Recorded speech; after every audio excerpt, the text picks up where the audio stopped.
Good morning. അപ്പോൾ രാവിലെ ഞാനും കുട്ടാപ്പീൻ്റെ ഉറക്കം എണീറ്റിട്ട് ഗുഡ് മോർണിംഗ്. 2 ദിവസമായി വീഡിയോ ഒക്കെ എടുത്തിട്ട് വീഡിയോ എടുക്കാൻ വലിയ മൂടൊന്നും ഇല്ലായിരുന്നു. അപ്പോൾ രാവിലെ കുട്ടാപ്പീൻ്റെ അടുത്ത് പറഞ്ഞു, അമ്മ എന്താ വീഡിയോ എടുക്കാത്തത്, ഞാൻ എടുത്ത് തരാമല്ലോ എന്ന് പറഞ്ഞു. അങ്ങനെ എനിക്ക് കുട്ടാപ്പി എടുത്ത് തരുന്നത് എൻ്റെ വീഡിയോ ആണ്. അപ്പോൾ നമുക്ക് ഇന്ന് സ്പെഷ്യൽ ഉണ്ട്. അപ്പോൾ എന്താ ബ്രേക്ക്ഫാസ്റ്റ്? നീ പറയണ്ട ഇഡലിയും ഇതെന്താണെന്നുണ്ടോ, പ്രോൺസ് ആണ് കേട്ടോ. കൊഞ്ച് ഉപ്പേരി ഉണ്ടാക്കിയാണ്. ഉപ്പേരി, തോരൻ അങ്ങനെ വേണമെങ്കിൽ പറയാം. പിന്നെ റോസ്റ്റ് എങ്കിൽ റോസ്റ്റ് എന്നും പറയാം. അപ്പോൾ അമ്മ രാവിലെ ഇതൊക്കെ ഉണ്ടാക്കി വെച്ചിട്ട് അമ്മ തൊഴിലുറപ്പിന് പോയി. അമ്മയ്ക്ക് വീണ്ടും തൊഴിലുറപ്പ് പണി സ്റ്റാർട്ട് ചെയ്തു. അപ്പോൾ വീടിൻ്റെ കുറച്ചൊക്കെ താഴെ തന്നെയാണ് അമ്മ പോയി. അപ്പം ഞങ്ങൾ ഇനി ഫുഡ് കഴിക്കട്ടെ. കുഞ്ഞിക്കെന്തോ പറയാനുണ്ട്, ഒരു ബന്ധമില്ലാതെ അത് കൊച്ചത്. ഓക്കെ.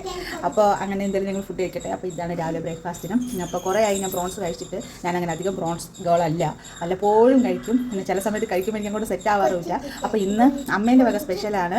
അമ്മ ഉണ്ടാക്കുമ്പോൾ അത് വേറൊരു ടേസ്റ്റാണ് കഴിക്കാനൊക്കെ. നമുക്ക് അതങ്ങനെയാണല്ലോ പൊതുവേ. നമ്മൾ പുറത്തു നിന്ന് കഴിക്കുന്നതിനേക്കാളും വീട്ടിൽ അമ്മമാരുണ്ടാക്കുമ്പോൾ പ്രത്യേക ഒരു ടേസ്റ്റ് ആയിരിക്കും. അപ്പോൾ എന്തായാലും ഞാൻ കുട്ടാപ്പി കഴിക്കട്ടെ.